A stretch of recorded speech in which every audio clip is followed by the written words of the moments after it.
अग्रवाल युवा संगठन रजिस्ट्रेशन आगरा की ओर से बबली गर्ग पत्नी देवीचरण कालिंदी बिहार निवासी को न्याय दिलाने के लिए सर्व वैश्य समाज की आज दिनांक 11 अगस्त 2025 सोमवार को लोहा मंडी महाराजा अग्रसेन भवन में अग्रवाल युवा संगठन रजिस्ट्रेशन आगरा के अध्यक्ष राकेश अग्रवाल के नेतृत्व में सर्व वैश्य समाज की बैठक की गई। बैठक का उद्देश्य था कि समाज की बहन बबली गर्ग को न्याय दिलाने में वैश्य समाज तन मन धन से, और जब तक समाज की बहन को न्याय नहीं मिलेगा समाज चुप बैठने वालों में से नहीं है। समाज बबली गर्ग के साथ खड़ा हुआ है, ऐसा आश्वासन दिया।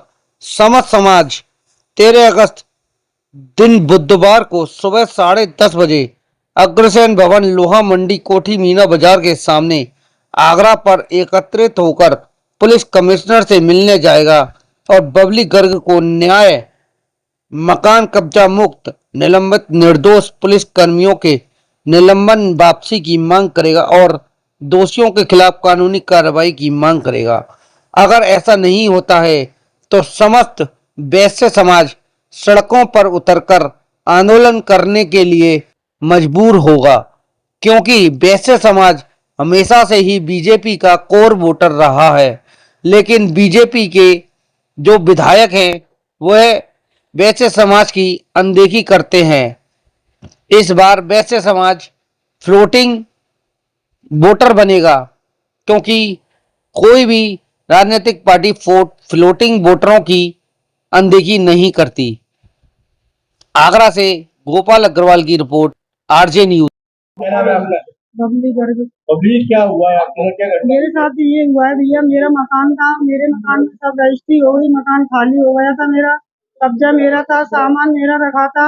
उसके बाद में लाइट जोड़ने आए थे 16 मार्च को 11:45 पर। तो जब मैं मकान पे गई थी तो ताला तोड़ के कब्जा किया प्रेमलता, उसका पति सुखपाल, उसके लड़के के 2 साले थे, उसकी बहू की नेहा अंकुश। और फिर मैंने 112 पे कॉल करी थी, 112 पे कॉल करी, वो लड़के मिले थे, लड़कों ने बयान भी किए थे थाने में। उससे पहले एक दिन पहले 15 मार्च को बब्बू चौहान की मेरे पास कॉल आई थी, कोई 12 बजे करीब दिन में। वो कह रहा था आप मुझे जानती हो? मैंने कि नहीं मैं नहीं जानती, मैं बब्बू चौहान बोल रहा हूँ, अच्छे से पहचान लेना मुझे। फिर मुझे कई दिन घर पे भी बुलाया, लेकिन मैं घर नहीं गई उसके।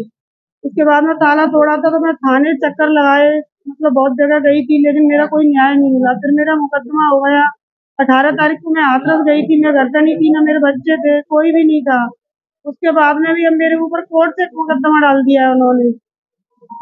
ये बाबू कौन है? ये कौन है? दबंग है या नेता? बब्बू चौहान है, विधायक जी का गुंडा है। कौन से विधायक जी है वो? धर्मपाल जी है, डॉक्टर धर्मपाल जी। अभी कौन है, क्या बोला उसने? आप मुझे जानती हो? मैंने मैं नहीं जानती। आपने प्रेमलता को पैसा नहीं दिया है, मैंने पैसा दे दिया। आप मुझे जानती नहीं हो, घर पे आके बात करना। कई बार बुलाया, लेकिन मैं घर गई नहीं थी।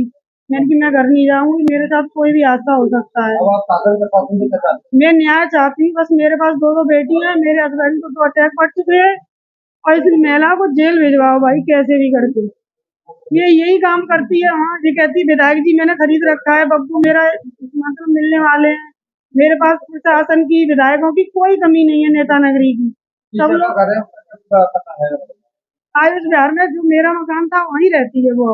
मेरे कौन सी जगह मकान लिया था? आयुष विहार कॉलोनी में, सीएनजी के पास। अब मेरे बच्चों को, मेरे पति को, मेरी लड़कियों को धमकी भी दिलवाती है कि कहीं बच्चे मिलेंगे तो मरवा देंगे, गोली दिलवा देंगे, ये जी करवा देंगे, वो कर, मतलब उल्टा सीधा बोलती है वो। अब मैंने भेजे थे 2-3 लोग मेरे मिलने वाले थे, तो उनसे बोलिए कि विधायक जी जो न्याय देंगे, मुझे जो बोलेंगे मैं वही काम करूंगी, बब्बू चौहान जो बोलेंगे वही काम मैं करूंगी, किसी की बात तो मैं नहीं आऊंगी। मैं विधायक जी के यहाँ गई थी, विधायक जी ने मेरी कोई सुनवाई नहीं करी थी। आज हमारे समाज की बहन बबली गर्ग, जो कि कालिंदी बिहार निवासी हैं, उनको लेके आज अग्रवाल युवा संगठन आगरा ने पुष्पांजलि सभा का लोहा मंडी भवन में एक बैठक आउट की थी।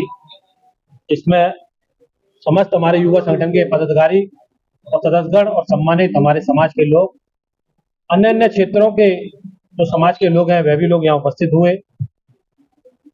जो मेन प्रकरण है, हमारे समाज की जो बहन है हमारी बबली गर्ग, जो कालिंदी बिहार निवासी है, अभी हाल में उन्होंने एक 50 गज का मकान कालिंदी बिहार में उन्होंने लिया था, जिसका कि पूरा पैसा वो दे चुकी हैं। 7,70,000 रुपए का एक चेक उन्होंने जो रजिस्ट्री में खुलवाया था, वो चेक उन्होंने दिया था। उस पैसे को उन्होंने 10 रुपए के, जब सामने वाले ने अपनी परेशानी बताई और कहा कि ये 7,70,000 का चेक आप वापसी ले लीजिएगा, तो इसके बदले में मुझे नगद पैसा दे दीजिएगा, तो उन्होंने 7,70,000 रुपए का चेक जो वापसी ले लिया, उसके एवज में 7,70,000 रुपया नगद देके एक 10 रुपए के स्टाम्प पे 4 गवाहों के साथ में नोटरी करा ली, जो कि लीगल वे में मान्य है। उसके बाद कुछ दिन पूर्व उन्होंने अपनी परेशानी बताते हुए कि मेरे को थोड़ी सी समस्या है, आप मुझे 6 महीने के लिए ये मकान रहने के लिए दे दीजिएगा, जब तक मैं अपना कहीं दूसरी जगह गुजारा बर्जा देख लूंगी, उसके बाद ये मकान मैं आपको दे दूंगी। इन्होंने एक मानवता के नाते उनको वो मकान 6 महीने के लिए रहने के लिए दिया। उसके बाद जब इनको जरूरत पड़ी तो 6 महीने बाद पुनः इन्होंने मकान को लिया और उनसे कब्जा लिया। उन्होंने स्वेच्छा से अपना कब्जा दिया। उसके बाद कब्जा इनके पास था, क्योंकि उस पर मीटर पे कुछ बिजली का बकाया था, जिसके कारण बस मीटर की लाइट कट चुकी थी, मकान की लाइट कट चुकी थी, वहाँ रहने की स्थिति नहीं थी, तो इन्होंने कहीं दूसरी जगह मकान लेकर रहना स्टार्ट करा किराए पे। ताला अपना डाल दिया, सामान अपना रख दिया था। उसके उपरांत ये कुछ दिन अपने किसी काम से अपने मायके या कहीं अपने रिश्तेदारियों में गई थी। जब लौट के आई तो देखा इन्होंने कि कब्जा जिसपे मकान खरीदा था उसने कब्जा कर लिया है। जब इन्होंने वहाँ के कुंडी खटखटाई और बोला कि भाई ये मकान मेरा है, 112 नंबर पुलिस बुलाई, थाना पुलिस बुलाई, वहां से करीबन 8-10 लड़के उस मकान के अंदर से बाहर निकलते हैं। पुलिस की मौजूदगी में उन लड़कों से जब पूछा जाता है कि आप इस मकान में किस तरीके से अंदर प्रवेश करें, तो उन लड़कों ने खुद स्वेच्छा से स्वीकारा है कि ये मकान बबली गर्ग जी का है, हमें केवल इस मकान में पैसे लेके हम लोग रहे हैं और हमने ये मकान पर कब्जा किया है। जिसके एवज में इन्होंने भागादौड़ी करके 2 महीने काफी जांच हुई, आदेश पुलिस कप्तान साहब के भी हुए, एसपी सिटी साहब के भी हुए। उसके बाद मुकदमा कायम हुआ, डकैती का मुकदमा कायम हुआ। और जब मुकदमा कायम हुआ, पुलिस अपनी कार्रवाई को आगे बढ़ाने के लिए आए। जब इस दिन उनके घर पे पहुंची तो उनके द्वारा एक जो महिला है वो छत पे से कूद गई या उन्होंने नौटंकी करी, जो भी करी, और पुलिस के ऊपर षड्यंत्र के तहत जो वहाँ के स्थानीय विधायक हैं उनके संरक्षक में विधायक जी ने पूरा आशीर्वाद उनको दे रखा है। मुझे लगता है विधायक जी शायद ये बात भूल गए कि ये वो समाज है, ये नोट भी देता है और वोट भी देता है, अंधा समाज, ये कुछ भी करने को तैयार हो जाता है। लेकिन आज बहुत ही चिंतन का विषय है कि कब तक इस तरीके से हम लोग ठगे जाएंगे और कब तक हम लोग अपने वोट का मिसयूज करवाते रहेंगे। तो माननीय विधायक जी ये बात भूल गए, जिस विधानसभा से वो विधायक हुए हैं उस विधानसभा में इस समाज ने भरपूर तो उनको दाम दिया, साथ ही 50,000 हमारा बैक बोर्ड भी है वहां। आने वाले चुनाव में विधायक जी ये ना सोचें कि ये एक साइडेड बोर्ड है, ये बोर्ड नोटा दबाना भी जानता है अपने हक और अधिकार के लिए। आज आप सब लोगों के चैनल के माध्यम से बहन बबली गर्ग के लिए हम लोगों ने एक मीटिंग यहाँ रखी। अगर बबली गर्ग जी को न्याय नहीं मिलता है तो हम लोग पुलिस कमिश्नर साहब पे जाके समाज के लोगों को ले जाके